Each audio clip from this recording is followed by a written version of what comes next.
Let's go to Din Tai Fung. This vlog is for those who haven't tried Din Tai Fung yet. Isa to sa pinaka-favorite namin kainan kapag Xiaolong Bao ang usapan. So syempre palista muna tayo kasi madalas may pila sa ganito. Pero habang nakapila ka, bibigyan na kayo ng menu, pencil and paper para makapili na kayo ng bibilhin nyo. So sa menu nila may nakasulat na numbers sa tabi.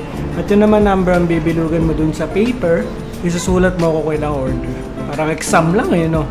Ito ang pinaka-the best sa lahat. So if kakain kayo dito, make sure to order this with rock salt syempre. So pakita lang namin dito yung buong menu. Make sure naka 4K resolution kayo para malinaw and i-post nyo na lang if need nyo.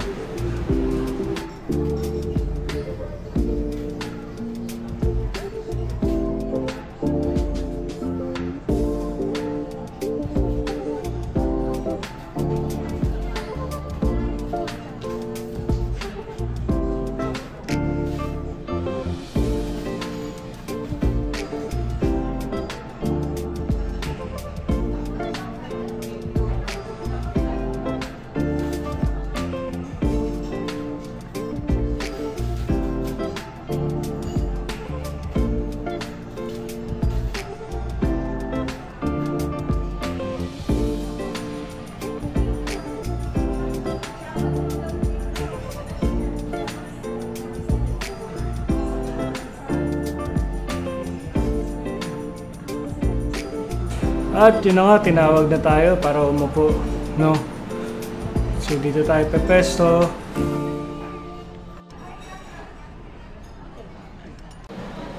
Once seated, bibigyan kayo ng instructions on how to prepare your sausawan and how to eat your Xiaolong Bao.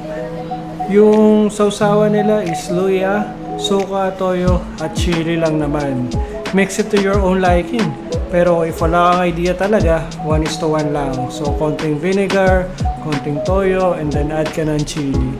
Sa chili, unti-unti lang yung add. Mabuti na konti, madaling magdagdag. Kesa naman sobra, di ba?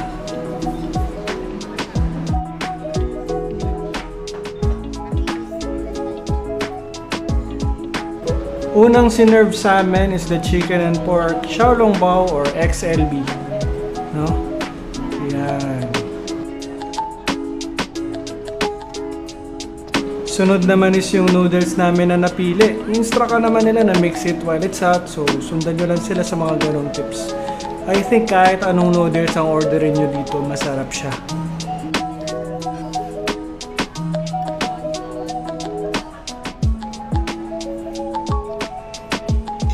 Ito naman yung wonton namin, spicy shrimp and pork. And medyo malobat na yung camera, so lipat tayo sa phone. All in all, ito yung mga in-order natin. Pork and chicken XLB, noodles with sauce, salted egg yolk prawns, and then yung spicy shrimp and pork wontons. Time to feast!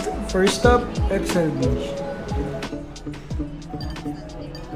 Yung XLB guys, may sabaw siya sa loob. So pwede nyo tusukin, kagatin, abutasin yung wrap. Tapos sigupin nyo muna, parang balot. Then lagyan nyo ng sauce na ginawa natin kanina. Then kain!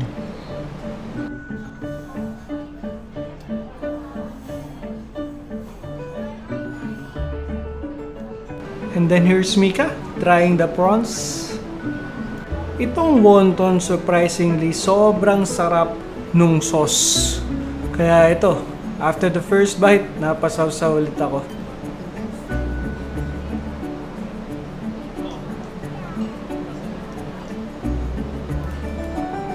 The prawns are good as well, lalo na if mahilig kayo sa salted egg flavor.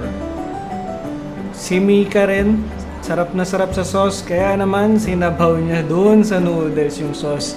Ang ending, sumarap lalo yung noodles.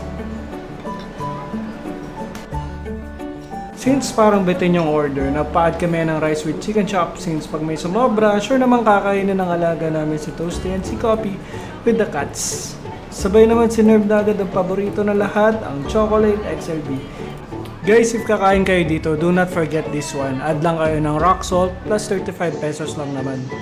So ito yung XLB and then ito naman yung rock salt. Pwede mo siyang butasin muna at namnamin. Gaya ng gagawin ko dito guys.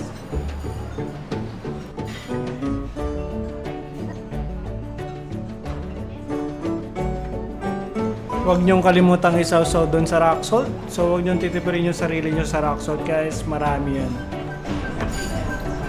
Kain.